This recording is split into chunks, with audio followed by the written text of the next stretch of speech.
Blake, how long did we ultimately have these loggers in place? A little over a week. And remind me who set them up and who retrieved them? Raise your hand if you set them up. Yeah, Brooke, Michael, Cy, James. I think that was the whole team. And then Quinn and I went back and got them. And was that yesterday? That was on Friday. Okay.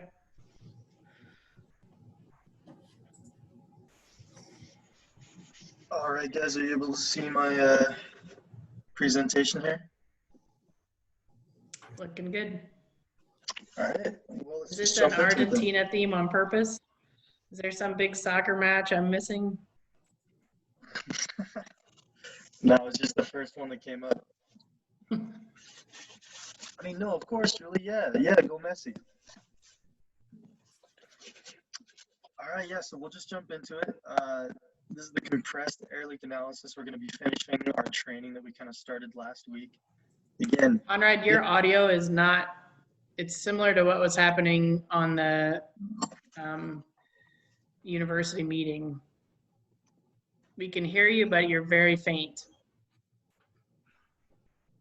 is that better? A little bit. Mm-hmm. A little bit. Give me 1 second. I'm sorry, guys. I dropped this computer last year, and it's just been having issues ever since. Try dropping it again. Put some duct tape on it. Use your phone to get into Zoom. Did you put it in rice? Does that work?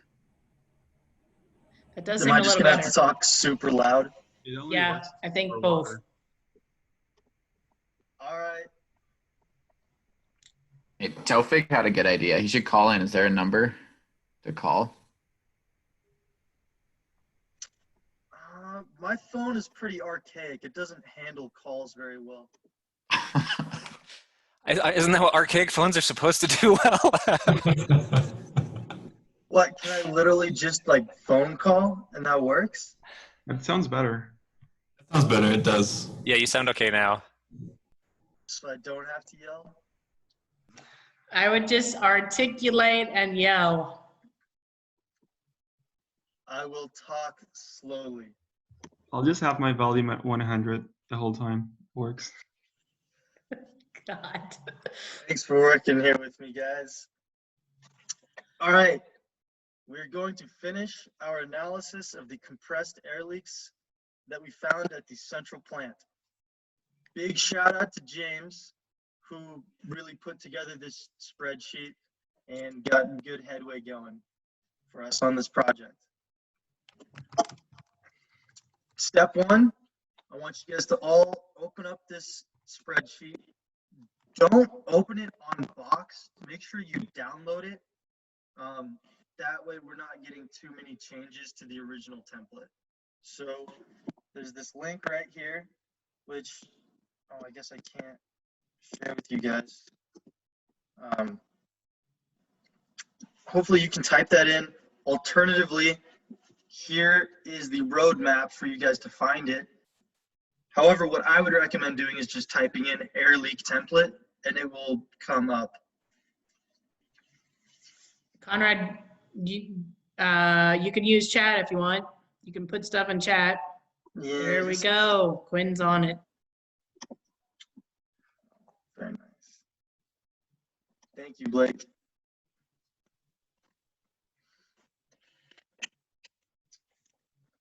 All right, does everyone have that going?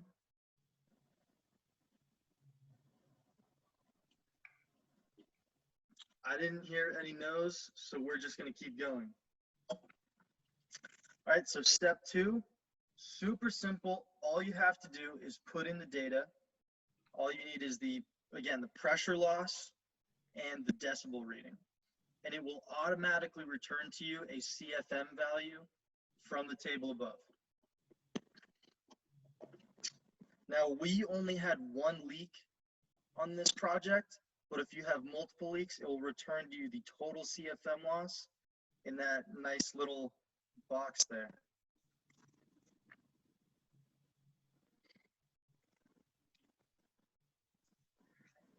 So I'm just gonna give you guys like a minute to go ahead and put that stuff in.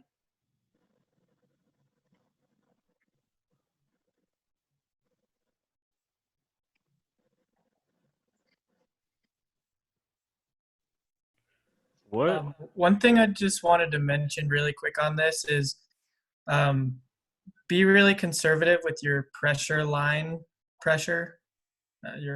Line pressure. If they're running it at 125, it's probably not actually leaking at 125. So, make a conservative estimate there.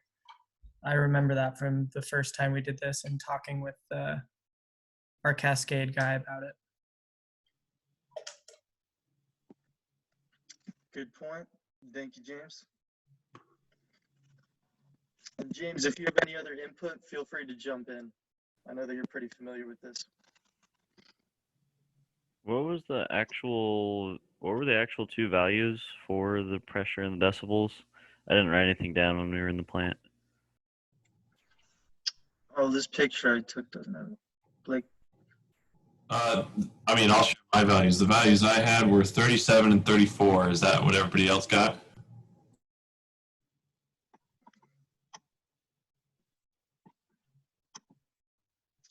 On the next slide, you should get 1.64 CFM loss. Is that what you have, Blake? Yeah, that's what I have. Cool. I have a quick comment. Have we looked into doing like a linear interpolation for this spreadsheet? Just because you can go down to like 110 PSI and that still doesn't change the CFM loss. I think we could, but I think it may be unnecessary because that might just be like beyond our limits of accuracy, if that makes sense. Like, we could do that. I just don't know if it would honestly give us a better accurate result because it's so dependent on how good you are with the magic wand, if that makes sense. If I remember correctly, the spreadsheet is designed to round down. So if we put in like 120 PSI, it will automatically round you down to, I think, 100. So it's kind of designed to give you more conservative estimates, which is, again, something you should keep in mind when you're using the spreadsheet. Okay. Is my audio still weird? Yes. It is. You go in and out, Conrad, but I think ultimately it's doable. And if people can't hear you, they should ask you to repeat.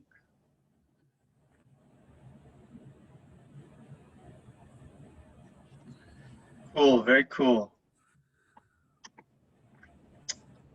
All right. Hopefully you guys all have this information thrown in there, so we're just going to keep going. So the second thing you should do is you should try to account for the leaks that we did not measure, because rarely, if ever, will you be able to survey an entire plant. So this is a super simple estimation we can do. So let's say that you surveyed 1,000 square feet out of a 30,000 square foot area. You're going to find the CFM per square foot that you were able to find, multiply that by the square foot you didn't find, so estimate how many leaks would there be in the rest of the plant, and then multiply that by a reduction factor. What I like to do is I like to say that there are, 70% as many leaks and there's 70% as severe. This gives you a reduction factor of 0.5. And here's what that looks like. I'm going to trust you guys to be able to figure that out. And at this point, I'm just going to try to roll through this because I don't want to take too much time, and I do want to show you guys how to do the analysis. Have any questions on that part? Good. I just say one thing is, you know, to be pretty clear on the area that's applicable. So there might be a lot of our area manufacturing plant space where these aren't applicable. So just globally putting in the square footage of the area would lead to pretty quickly to overestimating. Can anyone explain the tables? Sorry, what was And that? can anyone explain the tables and the calculations there? I want to understand that. The one from or this one that we're talking about right here? No, the previous one and the air leak template. This one here. Yes. Yeah, Conrad, do you want to take it? You want me to take it? I can take if this. you Yeah. can do it, it would be great because I cannot hear Conrad very well. Okay, so basically, we get this reference table from a paper or multiple papers that talk about the decibel level coming from an air leak is a certain, leads to a certain amount of CFM loss depending on the pressure. So that's why pressure's at the top, decibel readings on the left. And so what the chart does that we made just basically interpolates this reference table to find how much CFM loss is happening based on the pressure that we have and the decibel level that we put in. So I guess, Jake, that's what you're asking. I don't think it interpolates. I think it just finds the closest value. So Jake was asking if we actually do interpolations, which I don't think we do. We just look at, so right here, we'd say right here, we were about 30 decibels and we were about 110 PSI. And then that's where the 1.64, if you see where those two meet on the table above, that's where it's at. Does that make sense, Tofik?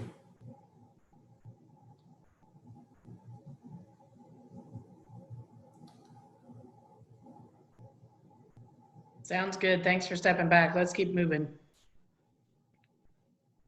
Go ahead, Conrad. All right. So now that we have this CFM loss, what do we do with it? Because really what we're trying to do is we're trying to find kilowatts and kilowatt hour savings. Well, I'm so glad you guys asked because I made some more slides. So there's 3 different ways we can find savings for air compressor leaks, and it is entirely dependent on the operation of the air compressor. There are 2 types of operations. There is a duty cycle where it's either on or it's off, or the compressor will run on a VFD. And there are 2 pretty similar methods for the VFD. So I'm just going to run through those because I know I'm taking a lot of time here. So the duty cycle is super simple. Once you have the CFM loss, you just have to find the CFM loss annually. And then once you know the CFM loss annually, you can use the compressor's rated CFM to determine how much longer does the compressor have to run. When you know the additional compressor runtime, you just multiply that by the compressor's kilowatts, and that gives you the kilowatt hours that the compressor is wasting on these leaks. All right, question for the group. How do you guys find kilowatt savings for a compressor that's on a duty cycle?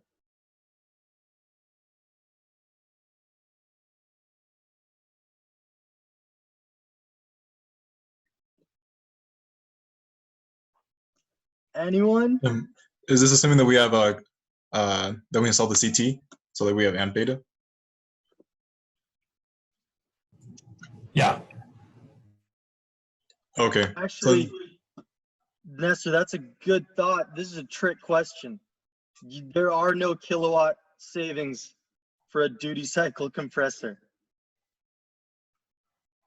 because it's either on or off, and there's not any in between.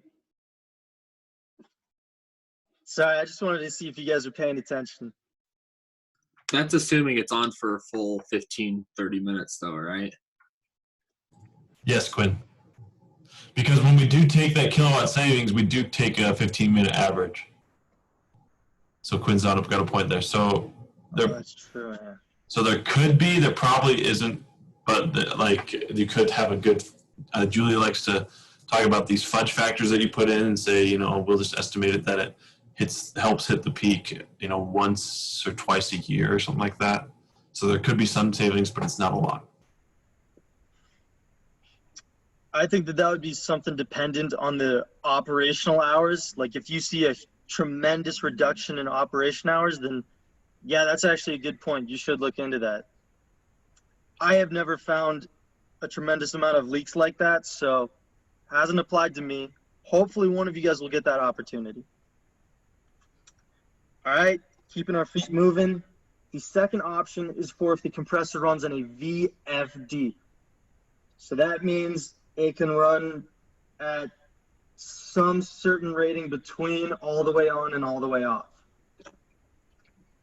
So this is the easier way of doing it. You just find a rule of thumb, and that is, you know, some kilowatt per CFM rating. I would highly recommend using this link here to go to the Compressed Air Challenge source book. And this will give you a kilowatt per CFM rating for a bunch of different types of compressors. Better yet, you should just check the compressor spec sheet because that will have the most accurate value. And then once you know that ratio, as well as the CFM loss, you just multiply the two, and that gives you the kilowatt savings. Another good place to find this information is the CAGI datasheet. Compressed Air and Gas Institute does data sheets for very specific models of air compressors that will give you a CFM per kW ratio. Yeah, thank you, Michael. That was actually the spec sheet I was referring to, so thank you for clarifying. Again, that's the CAGI data sheet that he's talking about. You guys have any questions so far? Cool, I only got 2 more slides. So the last one, again, is just consulting the data sheet that Michael is just referring to.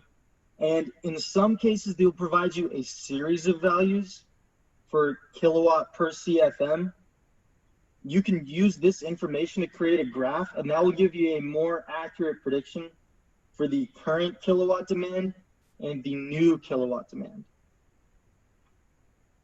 And I trust you guys to take it from here. Do you have any questions for me on anything I talked about? Can you go back to that slide just real fast? Cool, thanks.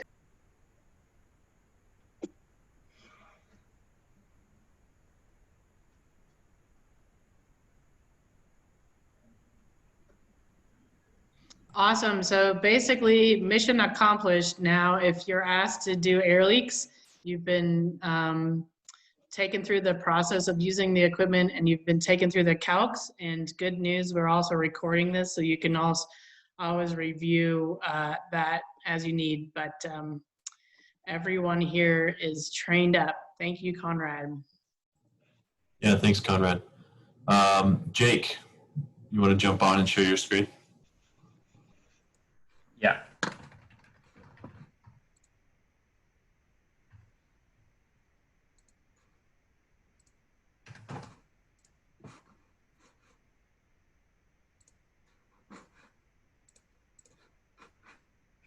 Sorry, 1 second here.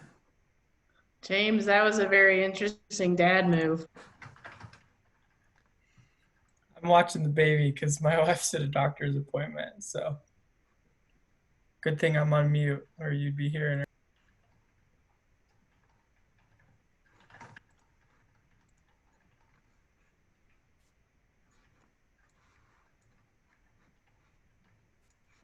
Okay, can everyone see the slides that I'm sharing? Yes. Okay, cool. So I'm just gonna run through insulation calculations. So I think, Hey, Jake, for my own reference and probably others, tie me into what you're going through these calcs based on what you did on site, which was take temperatures off of what again?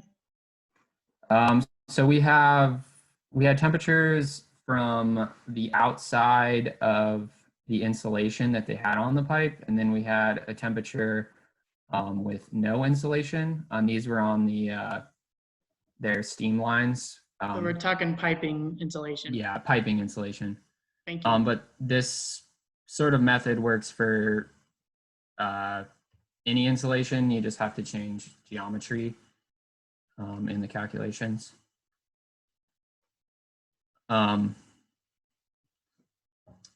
So yeah, so this is from last week. So for example, like we got, let's see.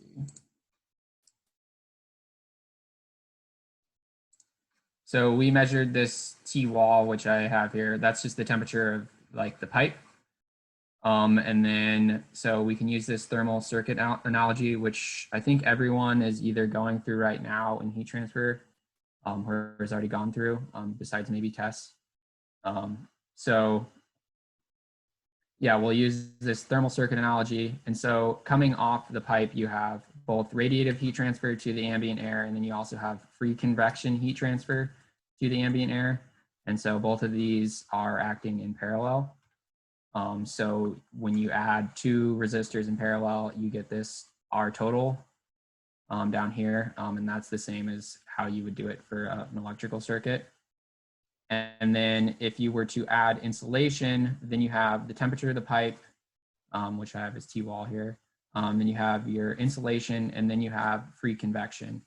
And the assumption here is that once you add insulation, you're not going to have radiative heat transfer coming off the insulation. And that's an assumption that may or may not hold true, which I'll talk about in a second. And so this one, the total resistance is just to straight up add the two resistances in series. And then you can calculate your total heat loss from the temperature difference between what you're, so in this case, the delta T is the temperature of the pipe and the temperature of the ambient air.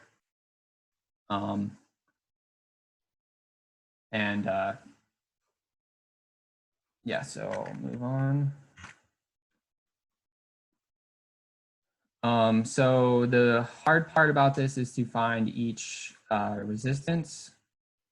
And so you can go through and find, you basically need to find each heat transfer coefficient. So for, this is supposed to be convection. So sorry about that. This is R convection, and that's H convection. But so for free convection, you can go through and you can calculate it using the Rayleigh number. And that's outlined in Cropair and DeWitt. You can also use this online calculator, which I verified to use the same equations as in Cropair and DeWitt, and you get the same outcome. So you can go through and you enter in what kind of geometry you have. So for this case, you have a pipe, and you enter in the radius of the pipe, the outside temperature of the pipe, and then the ambient temperature. And then from that, you can get this H convection. Similarly, you'll need the radiative heat transfer coefficient, and you can get that through this equation here. And a couple things you need. One is the emissivity of what you are radiating heat transfer off of. And so for the case of the uninsulated pipe, I said it was somewhere in between oxidized steel and polished steel. So oxidized steel would be something like a rusty steel, and then polished steel would be like brand new. So this is the emissivity is something that you need to do some research on to find for your specific application. But just for this example, I used 0.5. I think it's just somewhere in between these two values. And then the And then so you can use these two things to find the two resistances on top here to find the heat loss with no insulation. And so you'd calculate this H convection and this R, or this H radiation to find each R's. And these AS's are the surface area of what you're looking at. So for a pipe, it's the surface area of the pipe. So once you get those two things, you can find your total resistance, and then you can plug your total resistance in and your delta T to find your total heat loss. And that's without insulation. So Jay, can I make a comment? So Yeah.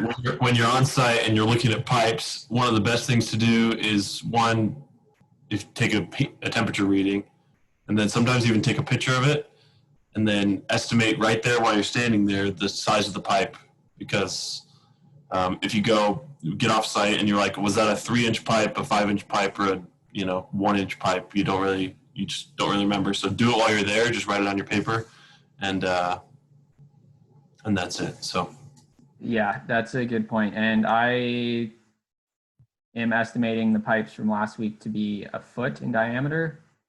That was just my guess, because they were big pipes.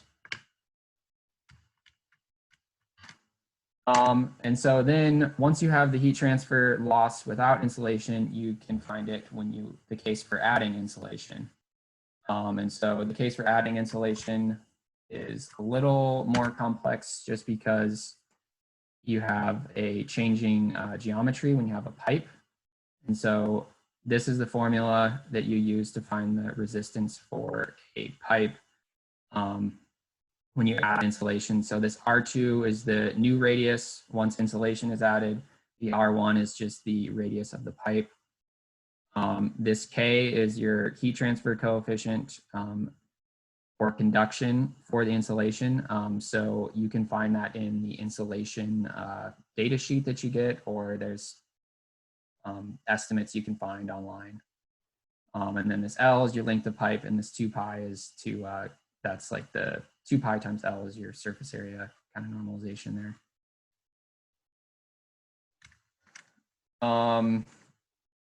So yeah, so like the case of last week, we actually were able to measure the actual temperature on the outside of the insulation. So we didn't actually need to use this formula because we can use this formula twice because we had the temperature of the outside of the insulation. But normally you wouldn't have the temperature of the outside of the insulation because it wouldn't be there, and that's what we're suggesting. So what you would want to assume, I think is reasonable, is that you have enough insulation so that there's no radiative heat transfer once it's added. And then you can assume a surface temperature closer to the ambient temperature that you can then determine the free convection off the insulation once it's added. And another quick note, when you add insulation, the geometry changes. So you have a new surface area once you add insulation. So you need to keep that in mind. So I'll just kind of walk through a spreadsheet that I made kind of quickly for last week. So I did everything in SI units because they're easier to use, especially with some of these heat transfer coefficient values. But so just keep in mind that at the end, we want to go back to US units. So this 0.152, I believe that's 6-inch radius. I just said 25 meters, but we can just change this depending on how much pipe we have that's uninsulated. That's just a surface area calculation using these two values above. So this first column is the first case, which is no insulation. And so you can go through, I found that's the emissivity value of the carbon steel. And then you can find your H of convection and then your H of radiation using the formulas that I showed on that slide. You can get your R values. And then finally, you can calculate how much heat loss is coming with no insulation. And so this was a natural gas driven process. So you'd want to convert to MMBTUs per hour because that's the unit that you're using to heat, or that's the typical unit that you would see when you're heating with natural gas. And then, so in the case of last week, we were actually able to get a measurement on the outside of the insulation. So you can do these same calculations again, except you have a different outside temperature. And in this case, I didn't say that radiative heat transfer was negligible with the insulation added because it was like 150 F on the outside of the insulation, which is still quite hot. And so I didn't think it was appropriate to say that it was negligible. But you can go through the same calculations and then you get another MMBTU per hour. And then you can just subtract those and you can say, okay, this is how much we're saving with insulation added. But this second case isn't typical because you wouldn't have insulation already there. So what you would have to do is you would have to go through and you'd have to find, okay, you would say, how much insulation do we think we need? And then you get a K value on the insulation. And then you would go through and you would use this formula to find your resistive heat transfer with insulation. And then you could go back and do this, this formula. So I know that was a lot, kind of really quick. Can you explain how to find the K value and convert that to an R value again? Because that's a very important thing, whether you're upgrading insulation or adding it. Yeah, so for example, this K value I got from a data sheet for fiberglass insulation. And then to convert to an R value, you need the thickness of the insulation. That's something you can either make up or not make up, but you can say this is how much insulation I think we need, and you can get insulation to that thickness. And then to find the R value, for a pipe specifically, you can use this formula. But if it's like a flat plate, then you would use this formula.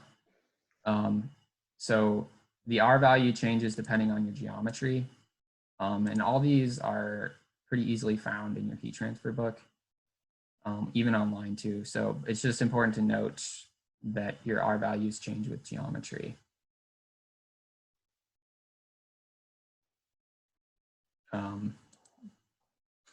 Did I answer your question there, Michael? Yeah, it was more for the benefit of everyone else. Anything else? Sorry, I think that was pretty fast. There was a lot of information, but I know Blake still has to go. No, that was great, Jake. Any other questions? Sweet.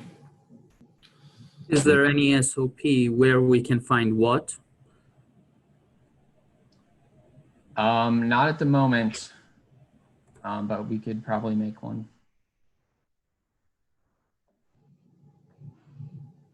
I have a quick question. Is there any tips on how to get the, let's say we're doing an upgrade insulation AR, is there any tips on how to get the R values or specs on the current insulation? I guess the best way would be to ask specifically while you're on site what kind of insulation they have.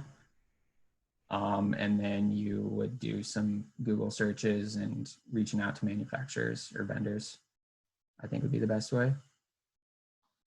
Okay, cool. So, I mean, in short, James, the way I would articulate it is from your visual observation and note taking. I then go look to translate that using a resource like RS Means to see what the standardized, what standardizations are around it. There's also a super good industry resource for insulation that's NAIMA, N-A-I-M-A, North America Insulation Manufacturers Association, that has a lot of information on insulation. The key is to realize that these are standardized definitions. It's not, textbook definitions. Okay, cool. Thanks, Julie.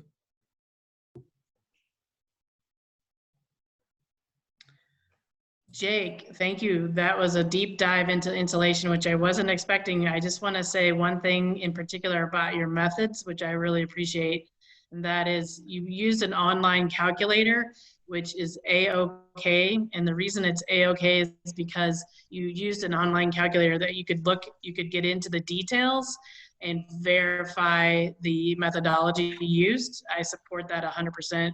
The IC program supports that 100%. That being said, be careful with those online calculators. If you cannot look into them to the detail that Jake did and you cannot verify them, you cannot use them. Yeah, thanks, Jake. It's great. Can you guys see my screen again? Good. Okay, so everybody has those CSV files. I'm not going to make you do it right now, but I am hoping that you will do it, and I think I might have you send them to me once you do this. But we have our data. So the data that we have there is 2 CSV files, one for the pressure logger and one for the KW logger, or the amp logger, the current logger. And so we want to convert that to kilowatts. So if on the screen right here, if you see this nice red equation right here, this is the equation we use for 3-phase power to convert from amperage to our power. Did anybody, when they were on site, ask Scott what kind of voltage the building was on? I know Quinn and I did, but. Okay, so when you do go on site, that's one of the things that you need to ask the personnel always, because that's something that we shouldn't assume. We do assume it sometimes when we forget, but you always need to ask. So Scott said that pretty much all the equipment in that building is on 480 volts. So that's this number that you put right here in volt here. And then our amp here is actually the data that we got. And then this power factor here is a power factor that we can assume usually, or we have the power factor from the bills. If anybody remembers a long time ago when you first started the IAC, we talked about what power factor is. Basically, it's how much power you're actually using based on how much power you're pulling in. So parent power and total power coming in. So usually in that we use 0.9 for that calculation. So when you do that, you have your spreadsheet, you have your amperage data, you convert every amp that we took data for, and we convert that to kilowatts. And then we have something like, I'm just going to pull it up because we are short on time. Can everybody see this plot? So this is both the current data in the dark gray and the pressure data in the light blue. Sorry, these are the default colors. They're pretty terrible. But so we're going to talk about 2 things. One, I want people to talk for a minute. What do you see in the current data and what do you see in the pressure data? So you have 15 seconds to say something.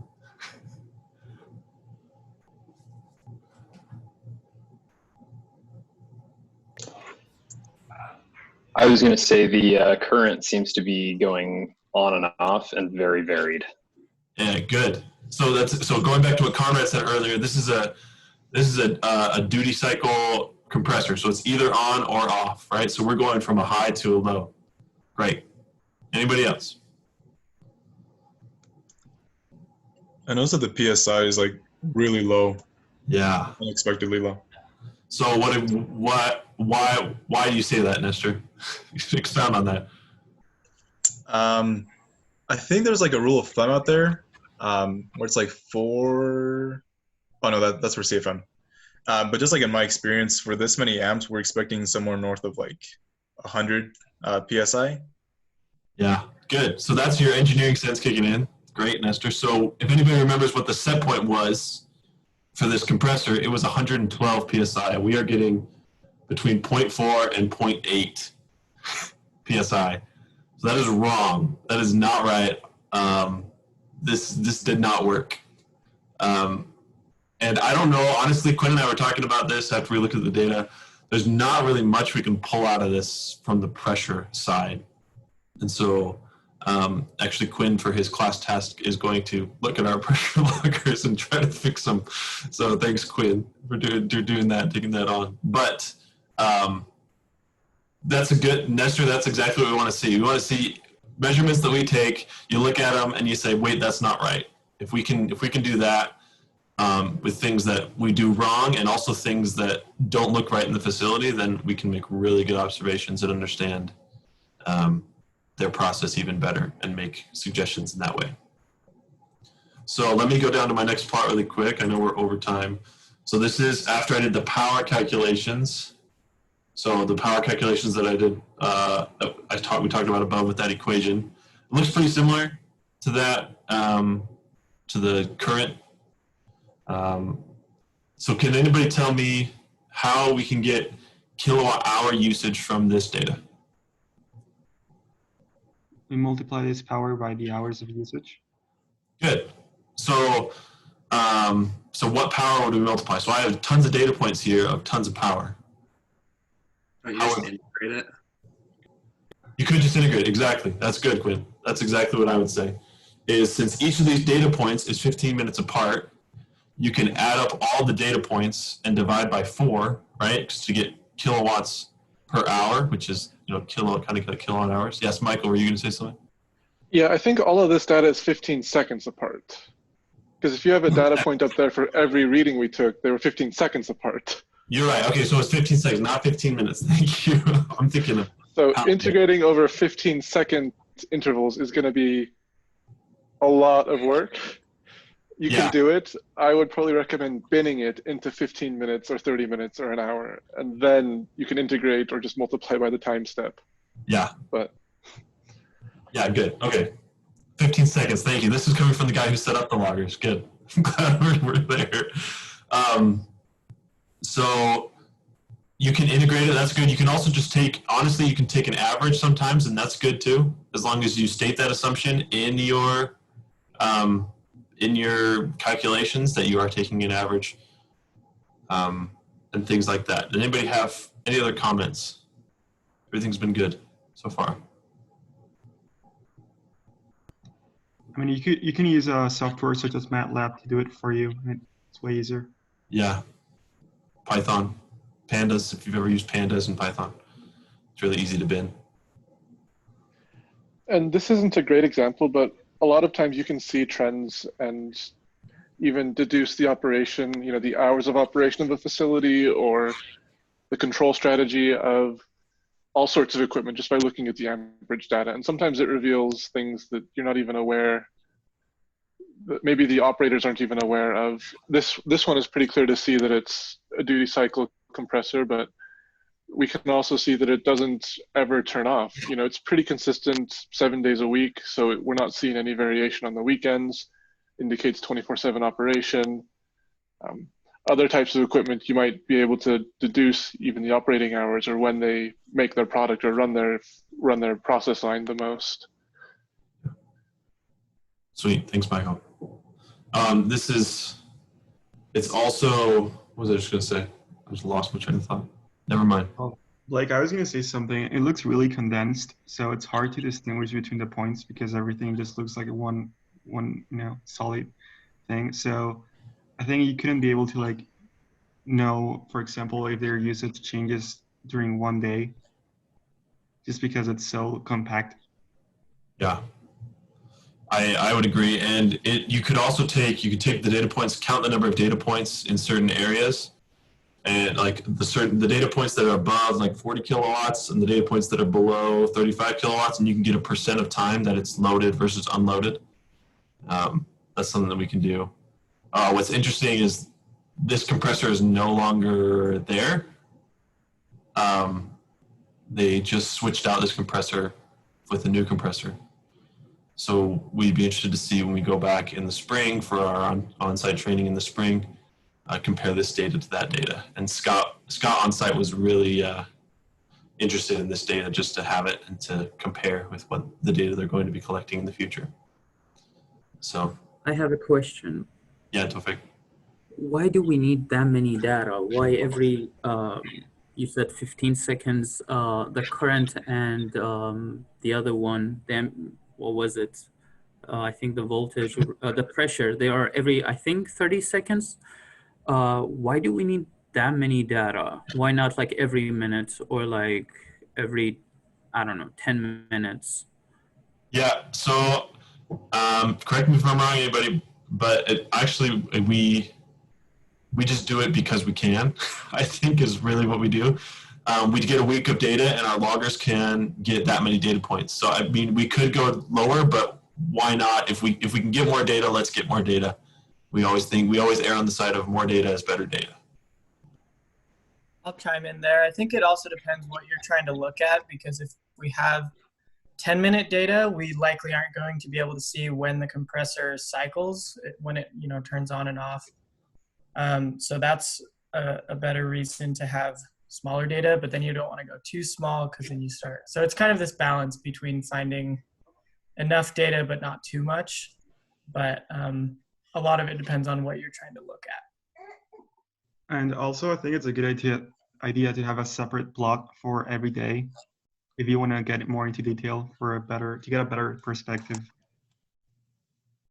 Yeah, I agree. Mateo, so on the bottom, my label's kind of messy because I just threw it into PowerPoint. But seeing where the weekends are and seeing where the weekdays are is usually very good in an industrial facility. The facility we looked at is more of a utility facility, so it doesn't really have that variability. But Mateo, that's definitely true. So if you guys, everybody could take that data, do this calculation, throw it on a graph, and then I think Julie and I are going to try to figure out a way to make an assignment on Canvas. Whoa. And it should take you 5 minutes, hopefully. Just throw it in there and then try to using an average, or if you want to integrate, you can try to find the total kilowatt hour usage over this time period and throw that number in your Excel file as well.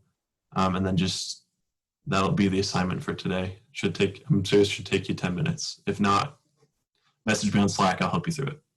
The point is to go through this exercise. Don't worry about the pressure. We've obviously had a separate lesson learned there, but the point is to just take the time now while we've talked about this to go through that exercise, look at this recording again, use Blake's slides, and take the data from its raw form to its output form. You have part of the answer here.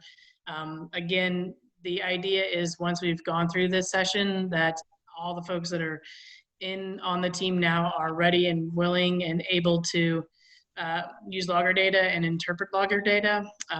So take it home through the stretch, do the data, follow these steps, and do make a point to do that homework between now and the next class.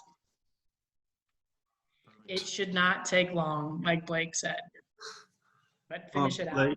Yeah. Sorry. Just one question about that homework.